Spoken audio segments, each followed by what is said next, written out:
আমার একলা আকাশে থমকে গেছে রাতের স্মৃতি ভেসে, শুধু তোমায় ভালোবেসে। আমার দিনগুলো সব রং চিনেছে তোমার কাছে এসে, শুধু তোমায় ভালোবেসে।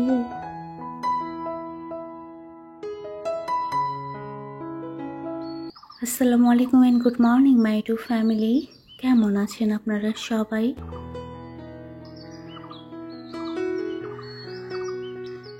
সকলকে জানাই অনেক অনেক ভালোবাসা আর শুভকামনা নতুন আরেকটি ব্লগ দেখার জন্য। আজকে ব্লগটা শুরু করেছি আমি সকালবেলা ছাদ থেকে। গতকালকে কি হয়েছে, রাত্রেবেলা বিড়াল এসেছিল।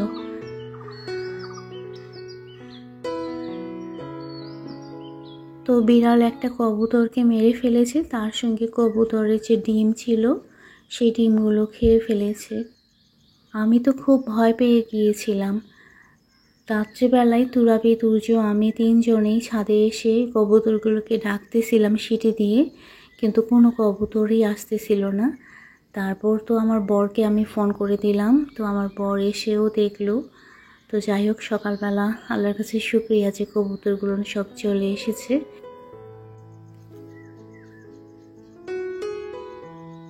আর এদিকে খেয়াল করেছেন, মেলেনা চেরি ফল পেকে গিয়েছে, ইভেন একটা পড়ে গিয়েছিল, আমি ওটা তুলে নিলাম। আর বাকিগুলো এখন গাছ থেকে আমি তুলে নিচ্ছি, যেগুলো তোলার উপযোগী হয়ে গিয়েছে। গত ব্লকেও অনেকে বলেছিল যে এটা চেরি ফল না, তো মেলেনা চেরি ফল বলতে এক ধরনের চেরি ফল পাওয়া যায়।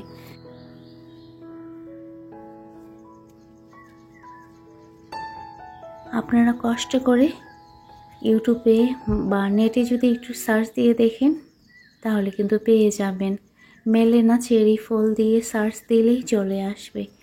তো আমি যেগুলো খাওয়ার উপযোগী সেগুলো তুলে নিলাম। আর এই ফলটা কিন্তু একদম যখন একটু কালচে কালচে হয়ে আসে তখন তুললে বেশি টেস্ট করে। তাছাড়া যখন এটা খয়েরি অবস্থায় থাকে ওই সময় তুললেও খাওয়া যায়, কিন্তু বেশি টেস্ট করে যখন এটা কালচে হয়ে যায়।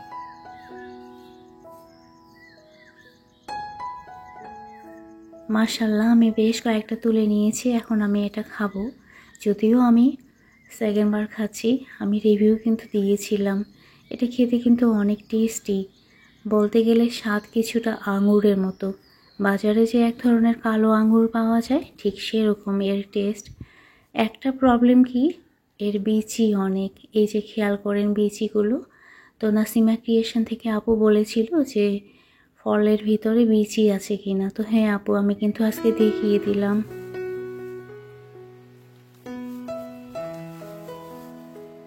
ছাদে বেশ কিছুক্ষণ সময় কাটানোর পরে আমি এখন চলে এসেছি নিচে। সকালে নাস্তা রেডি করে নেব। তো বাজার থেকে নিয়ে এসেছিল আটা, তো আটা আমি বের করে নিচ্ছি। আর আজকে কিন্তু শুক্রবার।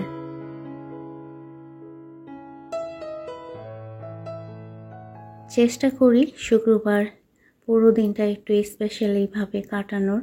তো সকালের নাস্তাটা স্পেশালভাবে করার জন্যই আমি আটা এখন রিফিল করে নিচ্ছি। গতকাল রাত্রেবেলা যখন বিড়াল এসেছিল আর কবুতরগুলো চলে গিয়েছিল তখন কিন্তু মনটা অনেক খারাপ হয়ে গিয়েছিল। আমি তো ভেবেছিলাম কবুতর মনে হয় আর ফিরে আসবে না।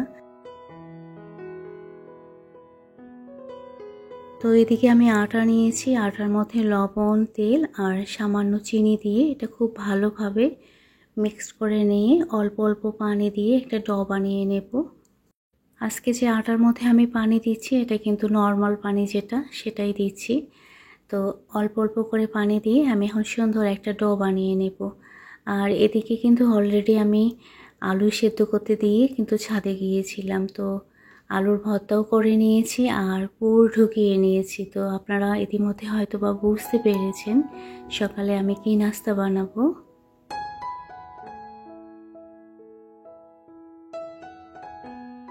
তো আমি এখন পরোটাগুলো বানিয়ে নিচ্ছি আর তুরাবিকে বলে দিলাম যে ভেজে নিতে। বাবাকে আগে নাস্তা দিয়ে দেব, বাবার সময় হয়ে গিয়েছে খাওয়ার।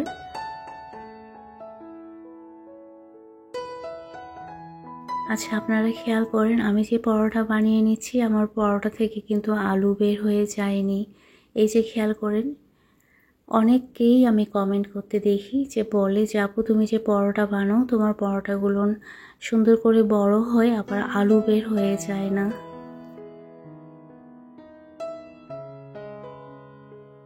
অনেক সময় কি হয়, আলুটা যদি নরম থাকে তাহলে কিন্তু পানি ছেড়ে দেয় আর পরোটাটা তখন খুব ভালোভাবে বেলা যায় না। আর আলু সেদ্ধ করার পরে ওই আলুটা কখনোই ঠান্ডা পানি দিয়ে ধুয়ে নেবেন না। ঠান্ডা পানি দিয়ে ধুয়ে নিলেই পানি ছেড়ে দেয় আলু থেকে। তো এদিকে তুরাবি পরোটা ভেজে নিয়েছে, বাবাও চলে এসেছে, বাবাকে আগে নাস্তা দিয়ে দেওয়া হবে। আজকে সকাল সকাল যখন তুরাবি বাবাকে ইনসুলিন দিতে গিয়েছিল তখন বাবা আজকেও ভুল কথা বলতেছিল, মানে উল্টাপাল্টা কথা বলতেছিল। ইদানিং গত কয়েকদিন ধরেই কেন জানি এরকম হচ্ছে। তো যাই হোক, আলহামদুলিল্লাহ আমরা সকালে নাস্তা খেয়েছি, বাবাও মজা করে খেয়েছে কারণ বাবার পছন্দের আলু পরোটা বানিয়ে দেওয়া হয়েছিল। আর এদিকে খেয়াল করেছেন মাশাআল্লাহ আমাদের কাছে ঝিঙ্গাগুলো কিন্তু বেশ বড় হয়ে গিয়েছে। আমি যে দেখিয়েছিলাম ছাদ থেকে গাছ নিচে নেমে এসেছে 3 তলায়, 3টা ঝিঙ্গা কিন্তু বেশ বড় হয়েছে। আমি এবার চিন্তা করেছি যে ঝিঙ্গাগুলো তুলবো না, দেখি কত বড় হয়। আর গাছটা মনে হচ্ছে কি একদম দোতলায় চলে যাবে। তো গাছ দোতলায় যাবে কি জানি না, কিন্তু আমি দোতলায় চলে এসেছি।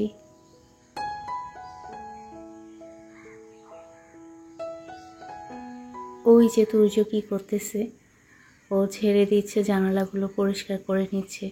আজকে যেহেতু সাপ্তাহিক ছুটি দিন, তো আমার বর আর তুর্য দুজনে মিলে দোতলা একটু ঝেড়ে মুছে নেবে। সাপ্তাহিক ছুটির দিন ছাড়া আসলে হয় না। তো আমি গিয়েছিলাম একটু দেখার জন্য যে কি করতেছে, কিন্তু আমাকে ওরা পাঠিয়ে দিল উপরে। তো আমি এখন মেশিনে কাপড় দিয়ে দিচ্ছি, আজকে কাপড় ধুয়ে নেব। তো আমি কি করি, আমাদের বাসার যেগুলো ময়লা কাপড় সব মেশিনের মধ্যে রেখে দেই। তো সবগুলো প্রথমে বের করে নিয়ে চেক করে নিলাম যে কোনটা মেশিনে দেবো আর কোনটা হাতে ধোবো।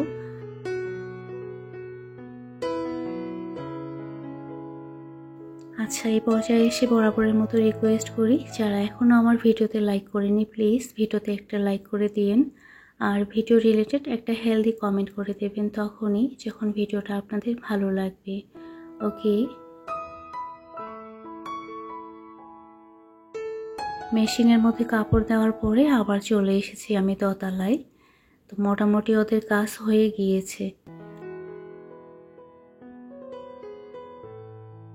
আর আমার বর মুছে নিয়েছে, এখন ব্যাটারির মধ্যে পানি দিয়ে দিচ্ছে।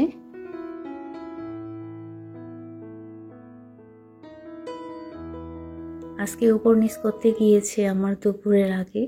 তো এখন আমি চলে এসেছি উপরে।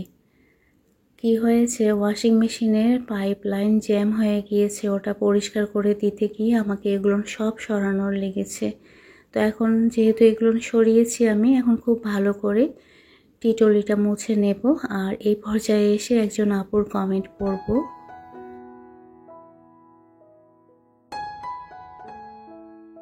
গত ব্লগে তাবাসসুম লাইফস্টাইল থেকে কথা আপু কমেন্ট করেছিল, আপুর কমেন্টটা পড়ব। আপু, আজ তোমার ভয়েস দিতে কষ্ট হচ্ছিল, ঠিক জবাব দিয়েছ। কথা থেকে যে আসে এরা। আপু তোমার অনেক কবুতর, দুটো সাদা পায়রা কিন্তু আমার। যখন আমার বাড়ি হবে তারপর তোমার বাসায় বেড়াতে গিয়ে নিয়ে আসব। আল্লাহ যদি আমার আশা পূরণ করেন। ভালো থেকো আপু।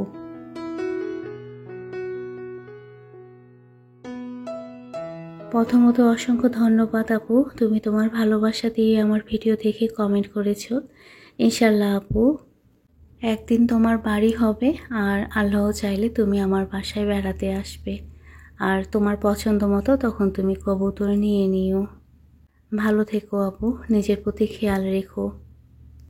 আমার মনে হয় ইউটিউব ফ্যামিলির অনেক আপুরা কথা আপুকে চেনেন। তো বেশ কিছুদিন হলো আপু তার মাকে হারিয়েছেন। তো সবাই খালাম্মার জন্য দোয়া করবেন, আল্লাহ যেন ওনার কবরটাকে জান্নাতের বাগান বানিয়ে দেন।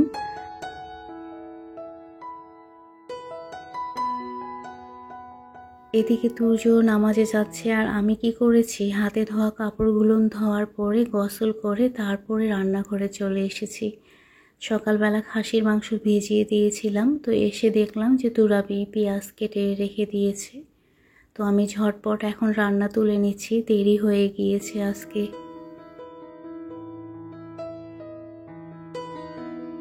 চলে এসেছি দৌড় দিয়ে আমি তুরাবির ব্যালকনিতে কাঁচা মরিচ তোলার জন্য। তো কাঁচা পাকা দুই ধরনের মরিচ তুলে নিচ্ছি, ছাদে যাওয়ার আর সময় নাই। আচ্ছা, এই পর্যায়ে এসে আরেকবার রিকোয়েস্ট করব, যারা আজকে ফার্স্ট টাইম আমার চ্যানেলটা ভিজিট করেছেন, আজকের ব্লগটা যদি একটু পরিমাণ ভালো লেগে থাকে তাহলে লাইক আর কমেন্ট তো করবেন। আর এ ধরনের ডেইলি লাইফস্টাইল ব্লগ আপনারা যদি দেখতে পছন্দ করেন তাহলে আমার চ্যানেলটা সাবস্ক্রাইব করে আমার পাশে থাকবেন। ওকে।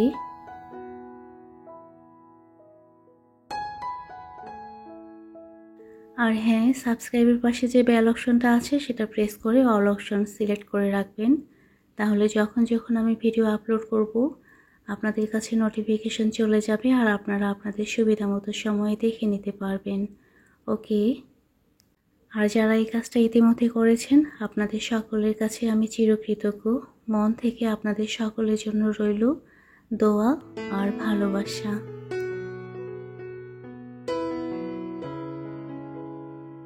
ওইদিকে মাংস তুলে দিয়েছি আমি, ডিম সেদ্ধ করার জন্য দিয়েছি, এখন আমি আলু ছিলে নিচ্ছি ঝটপট।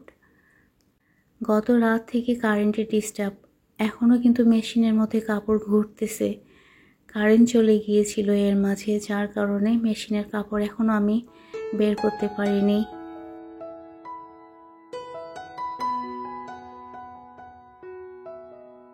আচ্ছা, আলুগুলো কেটে নিতে নিতে একজন আপুর কমেন্ট পড়ব। বিথিস ব্লগ 1220 আইডি থেকে আপু কমেন্ট করেছিল, আর আমার মনে হয় বিথি আপুকে সবাই চেনে। তো আপুর কমেন্টটা পড়ব। তোমার কণ্ঠটা কিন্তু খুব সুন্দর আপু। সিনোনিম আর লাকি ব্যাম্বু গাছটা কি সুন্দর পানিতে রেখেছ আপু। আমার বাসায় না কোনো গাছ পানিতে ঠিকভাবে হতে চায় না। তুমি কি জানো, তুমি আমার খুব খুব পছন্দের একজন মানুষ। তোমাকে কিন্তু আমার খুব ভালো লাগে, মন থেকে সব সময় দোয়া করি আমার এই আপুটাকে আল্লাহ তাআলা খুব দ্রুত যেন সুস্থ করে দেন।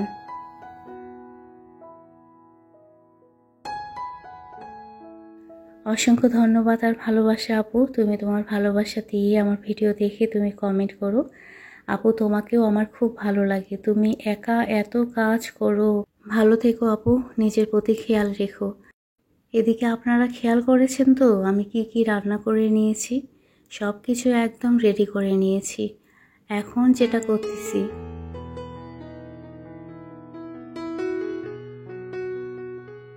যেহেতু আজকে ফ্রাইডে স্পেশাল ডে, যেদিন আমার শরীর মন দুটোই ভালো থাকে, আমি চেষ্টা করি পছন্দ মতো সবার খাবারটা টেবিলে দিতে।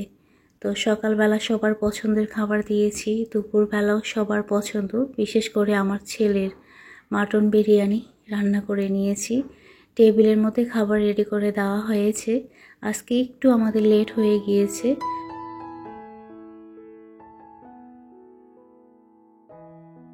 এদিকে সবাই এখন টেবিলে আমরা চলে এসেছি। সাপ্তাহিক ছুটির দিন আসলে নামেই সাপ্তাহিক ছুটি, কিন্তু আমি খেয়াল করেছি ছুটির দিনে বেশি কাজ থাকে। এই যে দুপুরের খাবার খাবো, তারপরে যাব ছাদে কাপড় মেলে দেওয়ার জন্য। মেশিনের কাপড়গুলো আমার ছেলে বের করে বালতির মধ্যে রেখে দিয়েছে, যদিও আমি 90% শুকিয়ে নিয়েছি, কারণ আকাশটা মেঘলা মেঘলা দেখে আমি শুকানোর জন্য দিয়ে দিয়েছিলাম। তারপরও আমার কাছে কেন জানি কাপড় মেলে না দিলে ভালো লাগে না। তো খাওয়ার পরে আবার ছাদে যেতে লাগবে কাপড় মেলে দেওয়ার জন্য।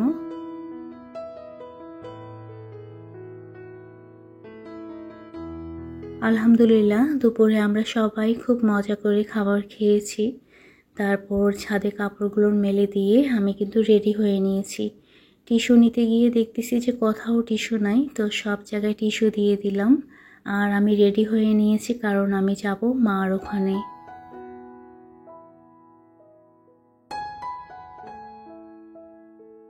তো আমরা বের হয়ে গিয়েছি মার ওখানে যাওয়ার জন্য। আপনাদেরকে রিকোয়েস্ট করব আমার সঙ্গে আপনারাও আমার মার ওখানে যাবেন। ওকে। তো রাস্তার ভিউ খেয়াল করেন, কি সুন্দর লাগছে মাশাআল্লাহ, একদম চারিদিকে সবুজ।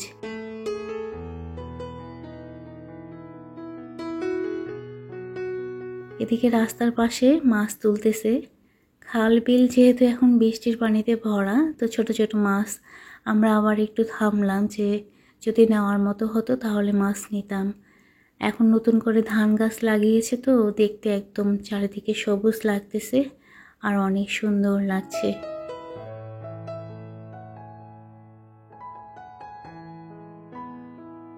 আচ্ছা, এই পর্যায়ে এসে একজন আপুর কমেন্ট পড়ব। টর্নাডো গেমার গত ব্লগে কমেন্ট করেছিল। আপুর কমেন্টটা এরকম: তুমি কি শুরুতে ক্লাসিক্যাল করছিলে? অসাধারণ লাগছিল শুনতে। তুমি গান নিয়ে মন্তব্য করা ভাইয়াটাকে উচিত জবাব দিয়েছ। তুমি মন খারাপ করো না, এই পৃথিবীতে 12 রকমের মানুষের বসবাস। আমি কিন্তু গান শোনার অপেক্ষায় রইলাম। আমাকে চিনেছ তো? নরসিংদী থেকে। বলো তো কে আমি? অনেক দোয়া ভালোবাসা তোমার পরিবারের সবার জন্য। আচ্ছা, ভিডিও প্রসঙ্গে একটু কথা বলে নিই। আপনারা হয়তো ভাবতেছেন যে মার ওখানে না গিয়ে আমি কোথায় চলে এসেছি।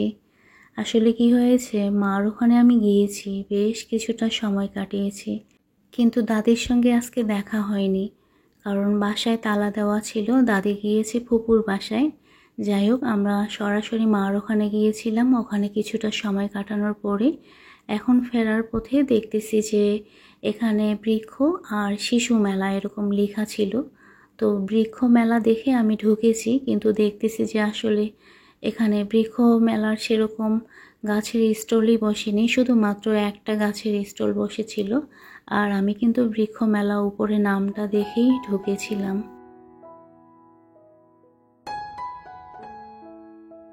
তো মেলা ঘুরে দেখে যেটা বুঝলাম, বৃক্ষ তো না, আসলে এটা শিশু মেলা। যাই হোক, আমি মেলা একটু ঘুরে ঘুরে দেখতেছি। আমার সঙ্গে আপনারাও দেখেন আর আপুর কমেন্টের একটু রিপ্লাইটা দিয়ে দিই। তো মিলা আপু, অসংখ্য ধন্যবাদ। তুমি তোমার ভালোবাসা দিয়ে আমার ভিডিও দেখে কমেন্ট করেছো। আর আমার গান তোমার এত ভালো লেগেছে জেনে আমারও খুব ভালো লাগলো। আজকে কিন্তু আমি গান গেয়ে শুনিয়েছি আপু। আজকের গান আমার কীরকম হয়েছে সেটা কিন্তু তুমি কমেন্ট করে জানাবে। ভালো থেকো আপু, অনেক ভালোবাসা আর দোয়া তোমার জন্য।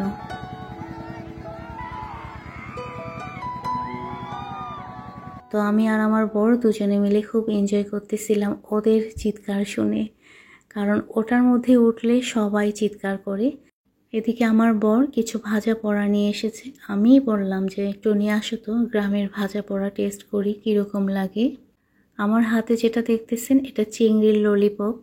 একদম বাজে ছিল, একটু টেস্ট ছিল না। আর আমি তো খাবো না বলে এদিকে চলে এসেছি। তো আমার বর আবার পরে আরেকটা যেটা পাকোড়া টাইপের ছিল সেটা, এই যে এটা, বললো এটা খেয়ে দেখো, এটা ভালো লাগবে। তো ওটাও আমার ভালো লাগেনি। তো এখানে চানাচুর মাখা দেখলাম, বেশ লবণীয় লাগছিল। তো আমি বললাম এটা একটু ট্রাই করা যাক কীরকম। তো এটাও একদম বাজে ছিল। এখানে এতগুলো আইটেম সাজানো আছে, কিন্তু উনি যে মেখে দিয়েছে এই আইটেমগুলো কিন্তু সবগুলো দেয়নি। এই যে খেয়াল করেন, একদম বাজে ছিল, এটাও আমি খাইনি। তো এদিকে ঘুরে ঘুরে আমি একটু স্টোরগুলো দেখতেছিলাম। তো আজকের ব্লগটা আপনাদের কেমন লাগলো অবশ্যই কিন্তু কমেন্ট করে জানাবেন। আজকের মতো এই পর্যন্ত। সবাই ভালো থাকবেন, সুস্থ থাকবেন আর নিরাপদে থাকবেন। ওকে।